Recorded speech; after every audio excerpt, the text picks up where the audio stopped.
So we've been looking at what we need in order to be content or happy. And many people practice the spiritual path because they want to find better happiness, or because there's a feeling like things aren't quite right. We have a feeling we need something else. And even if we have 5 minutes to ourselves, then often what we want to do is we want to be stimulated in some way or another. We live in the era of the attention economy. And, social media, mobile phones, everything is geared to grabbing our attention. And really, especially in the West, and we've been stimulated continually since a young age. And I think this is why there's a great increase in autism and things like that in our world, because from a very young age, children always need to be stimulated. Many people say that they have ADHD, they're not able to concentrate. And I would say there's probably a link. I don't know. I'm not a scientist. Carson knows a bit about medicine and etc. People who've worked in the healthcare industry will know mental health, etc. But it's not such a big problem for people who come from isolated places, basically. If you meet the young children who come from the Himalayan mountains, small villages, then they're far more content than most Westerners. So we suffer from this. We suffer from feeling that things aren't right or always needing more. And I'm not saying there's nothing wrong with reading. Reading's a wonderful thing, but we kind of feel we need to be doing something useful. So if we've got a few moments, we either need to be stimulated, a nice story or some music, or we need to be doing something. I've got to, my dad's like this. He's 93 and he just can't stop studying. He feels like you have to keep your brain working, which is true. As you get older, you do, because you become senile if you don't keep the brain working. But we kind of have this feeling all the time. And the question is, why aren't we happy with the way things are? And meditation is very much about this. It's about being okay, being able to be alone. Some people find this very, very difficult. They don't like to be alone because they don't like to be alone with their own thoughts. And everyone has probably different reasons why they want to meditate. You've done 2 of these, Sherry. Why do you want to join meditation groups? It forces me to do what you just said. Okay. So you need to be forced to do it. Yeah. Well, for some people that works. So if you go into very strict, especially Zen tradition, they're very forceful. And when the student falls asleep, then the meditator has to lean down like that. And the Zen master brings a big stick and goes on the top, across their back.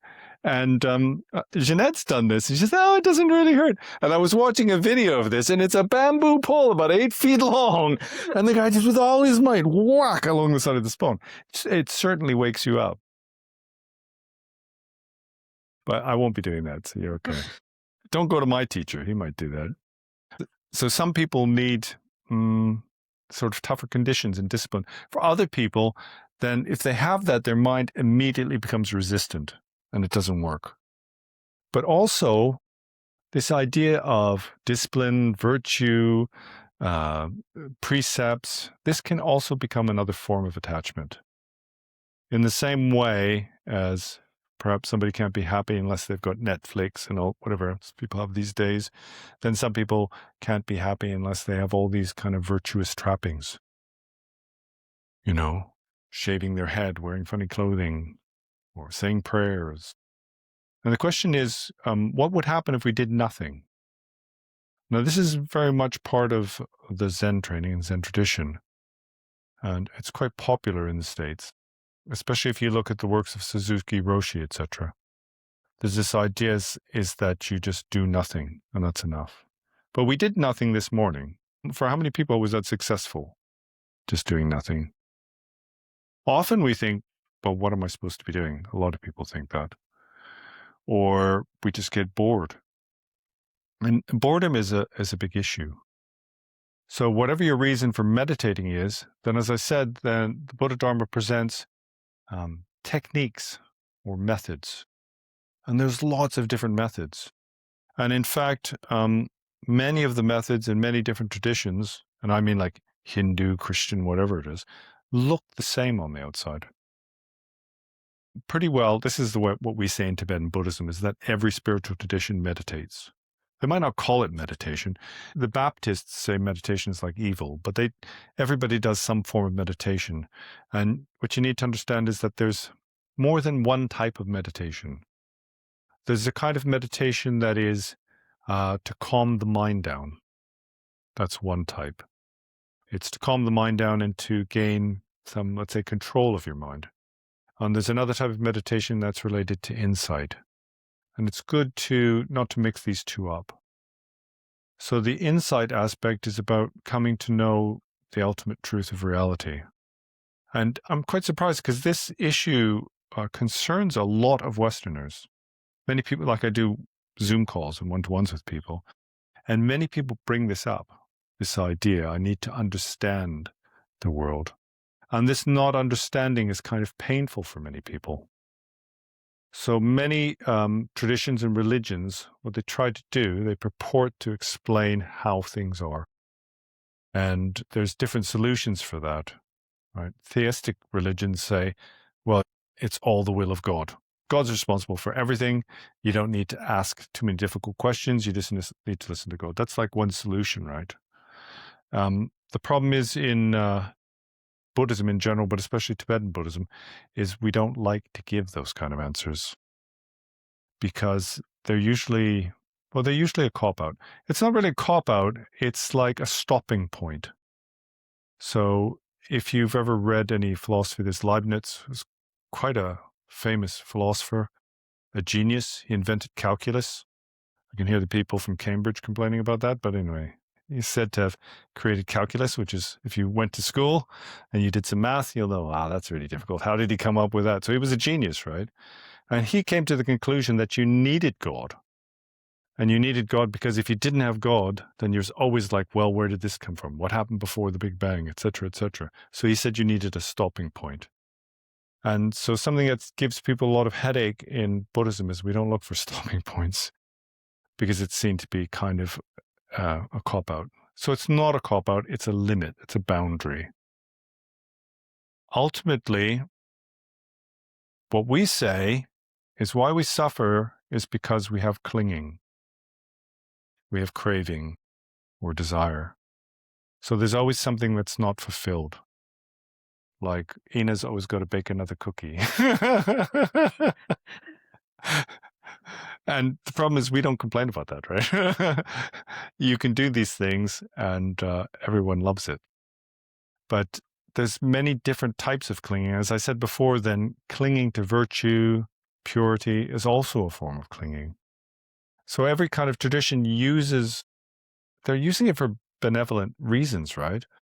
If we say everything is the agency of God, then that makes you accept things a lot more easily. There's a lot in life that we can't tolerate, but also we can't do anything about it. There's a lot we can't change. If you've been born with some kind of challenge, physical or mental, in your life, then that's very difficult to overcome. And a lot of the suffering comes from not being able to accept that. So we've all, met children with disabilities, etc. I used to do kind of work. It was called Inclusive Dance Theater Workshop. It's kind of a weird thing. But when you say that, most people think, oh, so you help out disabled kids. But that's not what it's about. It's about people from different things coming together. People with ability, with disability, whoever it is, it didn't matter. We come together and we do things together. It wasn't about, helping out Down syndrome children, etc. In fact, everyone who did this felt that we learned more from them than they learned from us. And what I noticed that many of these children were really accepting and very diligent. They're born with something that there's nothing they could do about it. Just learning the ABCs and all the basics for them was much more challenging. And because of that, they develop a certain amount of resilience. And also on top of that, then there's a lot of kind of emotional mood swings and that sort of thing. But like I say, with the so-called teachers or the facilitators, always felt they got more out of it than probably the kids. The kids were just having fun. And it didn't have to be kids. It was, people in their 60s who had polio or something like that, et cetera. It didn't matter. So the point is, in the mundane world, so we call it samsara, it's the world we live in, right?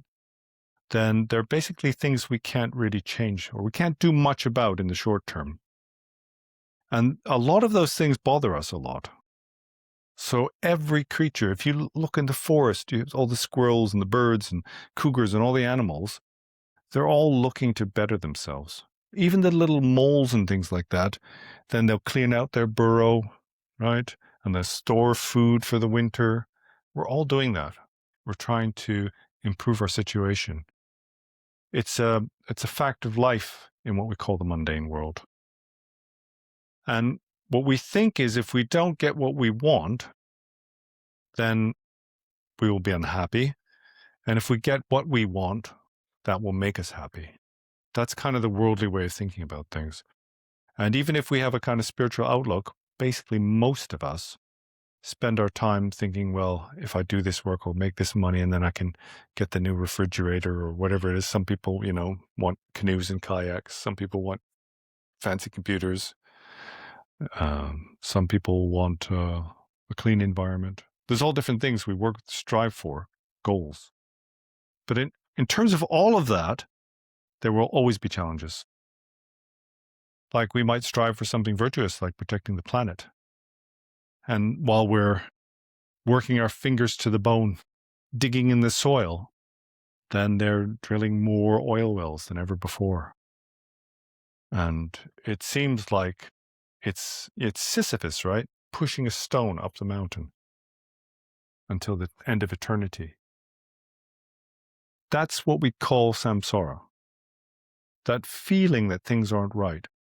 That challenge for happiness, what we call the mundane world. It sounds like there's a place called nirvana, which is like a heaven, right?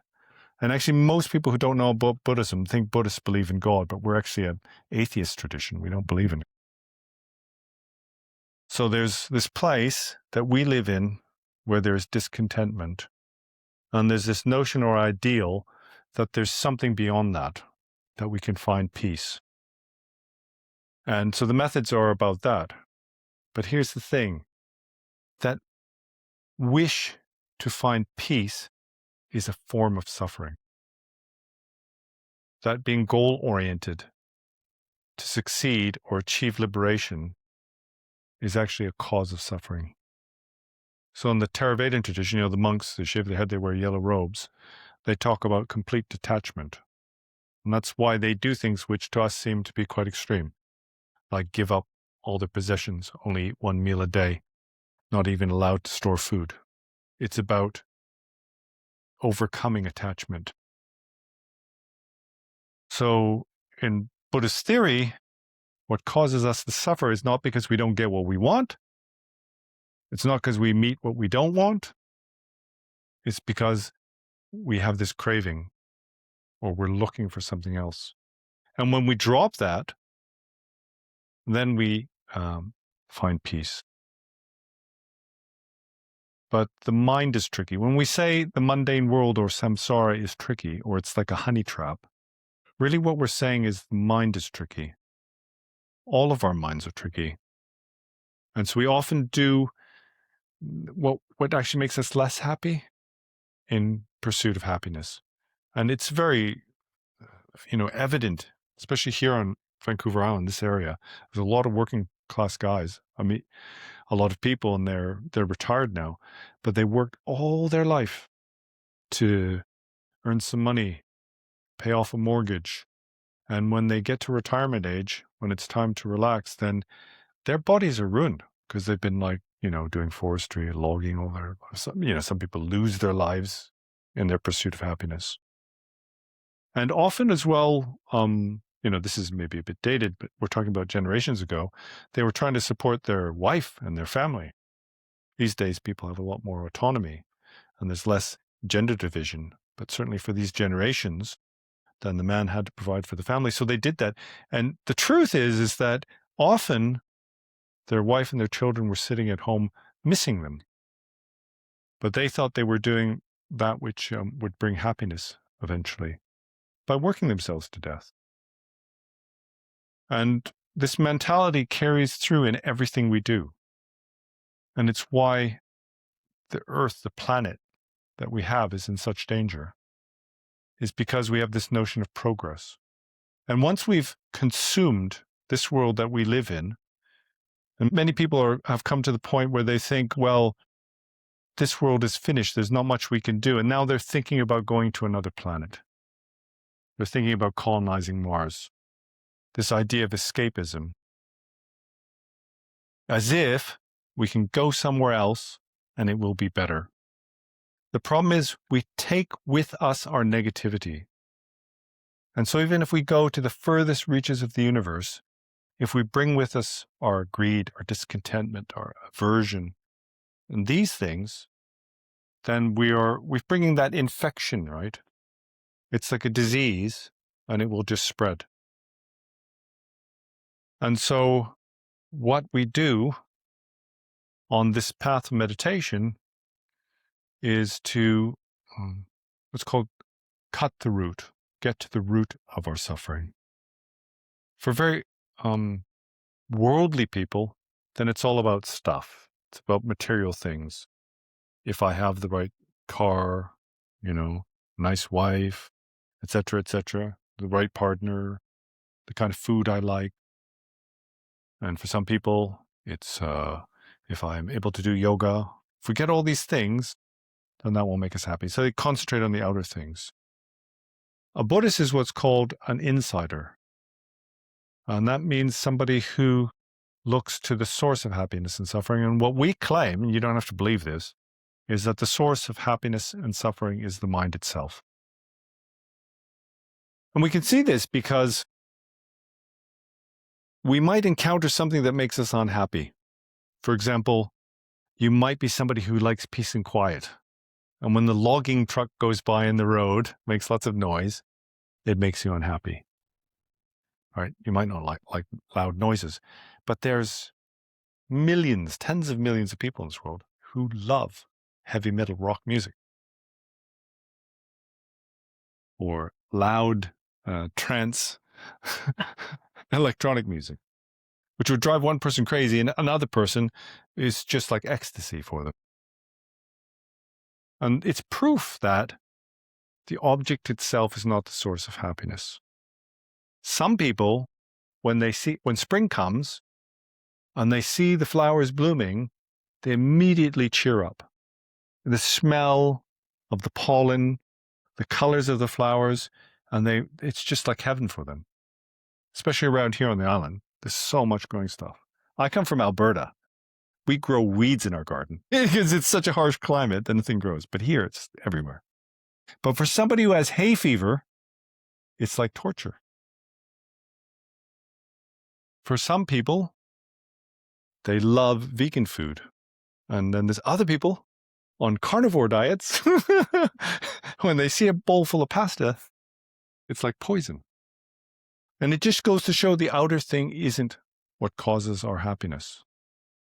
And on top of the physiological issues, for example, we are embodied in this human body, and some people are allergic to, they have hay fever. Some people are allergic to wheat. Some people are allergic to dairy. Some people have got no problems. There's this physiological thing. Then there's the element of acceptance. And some people have a lot of acceptance, and some people have very little. And the ones with less acceptance definitely suffer more. And also the ones with more clinging suffer more. It was a real problem for my mother, bless her soul. She died last year. She's from Quebec, and she's brought up in a Catholic family and raised in a convent because her family were very poor. And they're really strict. The nuns are really, really strict.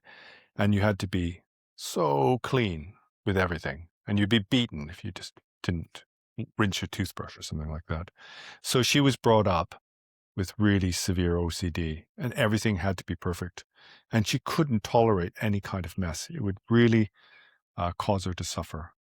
And other people love it. They hardly ever wash. And some people like going out in the forest, and some people find it intolerable. Now, the point is not that you need to adopt somebody else's view. For example, it's not like you have to be the person who likes dirt when you don't like dirt. That's not it. It's the way you relate to things. So, as I said, there's two types of meditation. There's this one that stills and pacifies the mind, and there's insight. And they're both important.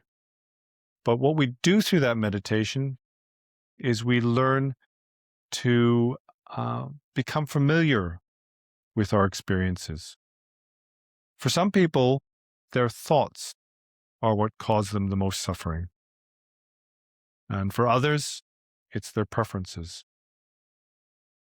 And what we do when we meditate, for example, when we look at the breath, is we start to learn how to look with clarity. We try to learn how to see things the way they are. And it's quite pragmatic, and it's a form of methodology.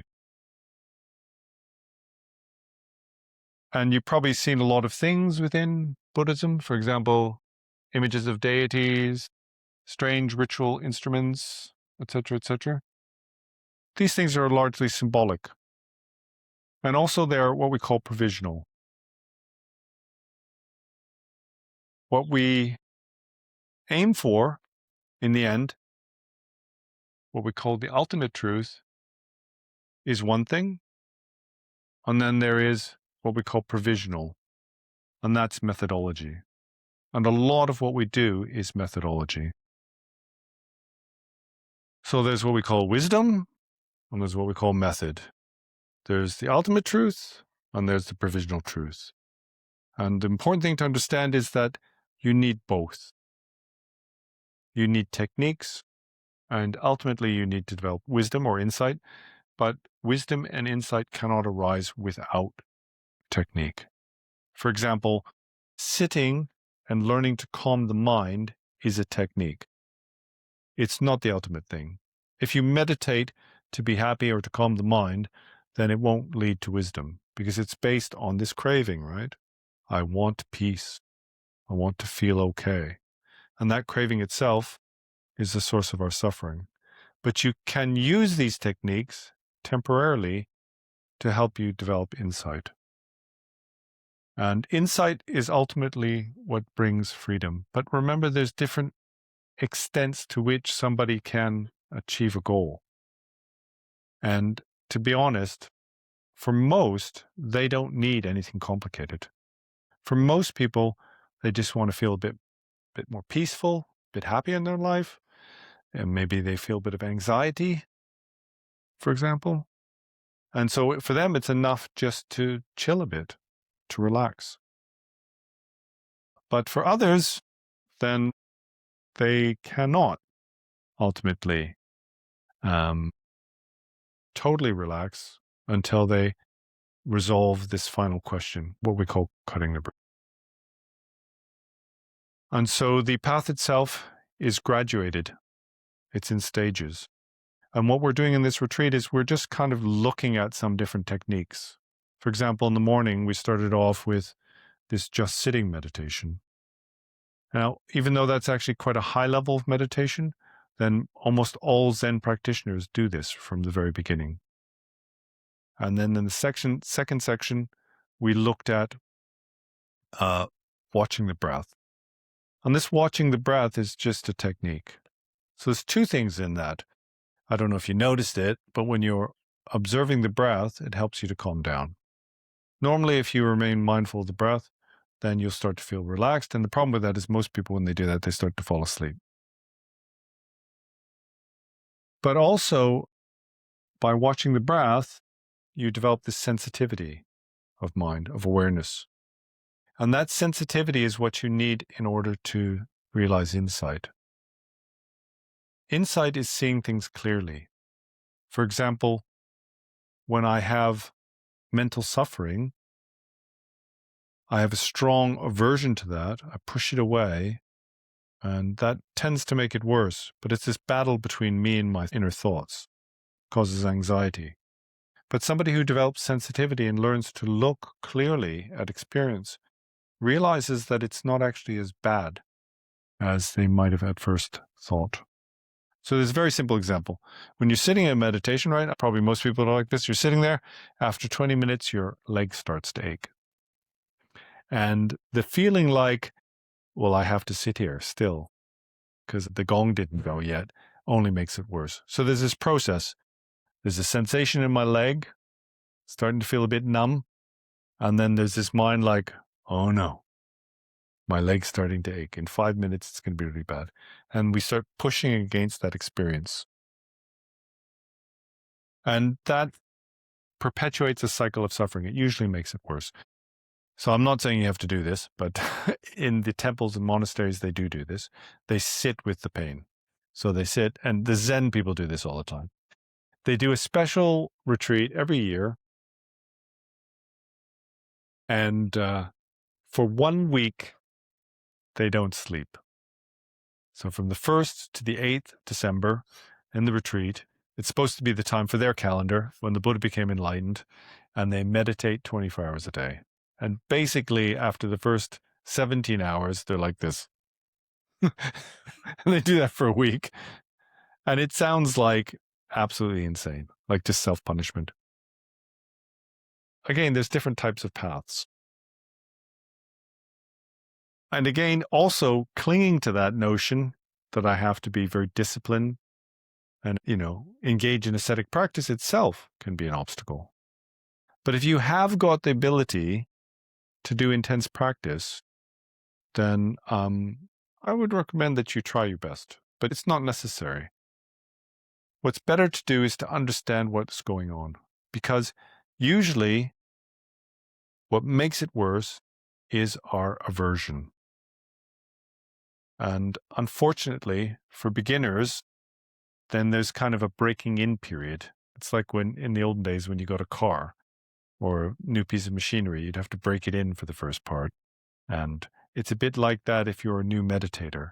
And I know this because when I started out, I always had really stiff knees and hips, and it was basically agony. And it feels like, how on earth can I meditate when I'm suffering so much? Carson's smiling. Last retreat we did, he was having some problems. So there's 2 ways of dealing with that. Sam, you know something about this. You can push through it, or you can take breaks. And both can be useful, but in general, it's better that when you meditate, if you can be comfortable. And so what you should do is find a position that you can sit in that is comfortable so that you can do the practice. And so it's perfectly fine if you need to sit on a chair. What is difficult is if you're moving all the time, and that's because it will disturb other people. And also if you're trying to push through and it's just not happening, maybe it's not that useful. I did this when I started off meditating. I have to say it was probably very beneficial, but then I'm a very kind of stubborn individual, so it kind of works for me. I don't think it works for everybody. But if you do push through that initial breaking in period, then what will happen is that you will develop a habit for sitting. And this is also a habit for doing nothing. And I suggest you try that while you're here for a week. I'm not saying there's anything wrong with reading or writing poetry, but I suggest you spend some percentage of your time just investigating and seeing whether you're able just to do nothing. And what a lot of people feel is like they feel a bit guilty, like they should be doing something or they should be using their time wisely. But the question is, why is sitting doing nothing not using your time wisely? There's a saying that people used to say, don't just sit there and do nothing. That's what people used to say when I was a kid. Don't just sit there and do nothing. Adults would say that to you. And the Buddhists say, don't just do something, sit there. But you should try it out. Ultimately, meditation isn't about sitting on a cushion. The word meditation actually means to cultivate, like you might have a plant or something. And you have to give it water and fertilizer, right? And sunlight and warmth, and then it will grow. And that's the same with your meditation. And another thing about meditation is that, there's this trend in modern times where people think, I saw this guy on YouTube and he's got this technique. And if you do this for, like they say, I did this meditation for 1 hour a day for a year and it had this result, right? And so they think like, if I do a particular technique, I'll have some kind of experience. or it'll have a result, for example, like I'll have this happy or blissful mind. There's an underlying problem that this is essentially goal-oriented, but it's also misunderstanding what meditation is. Because meditation is more like cultivation. It's not more like growing a plant. Like when you put the seed in the ground and you put some water and fertilizer, you don't imagine it's just going to spring up into a flower. It's a process. First there's a little shoot and a stem and some leaves, and then there's, eventually the flower comes, and on some plants the flower then turns into fruit. And practice is like that. And the important thing to understand, that is, if you have belief or faith in practicing meditation, is that the long-term results are really good. The short-term results are okay. They're quite nice. Sometimes you can have experiences of bliss, non-thought, and sometimes these can happen quite quickly in meditation. But the long-term results are more important. And there's another thing. If you cling to short-term results, then often that is just sabotaging yourself. And this is kind of what we do in the world. We think about short-term gain. For example, well, yeah, I don't like this job, but if I do it, I'll get some benefits and a lot of money. And what you find is you've been doing it for 20 years and it's ruined your life. That's kind of how we operate. So when you're sitting in meditation, nothing's happening, you don't feel any better, that's like putting money in the bank. When I put money in the bank, then I can't spend it. I don't get it. See, I don't think I'm getting any benefits from it, but in the long term, it's an investment. And that's what practice is like. So we're going to explore some various different techniques. And what we do generally is we look at different traditions. I mean, I'm in the Tibetan Buddhist tradition. And typically what people think is that you do these tantric practices, deity visualizations.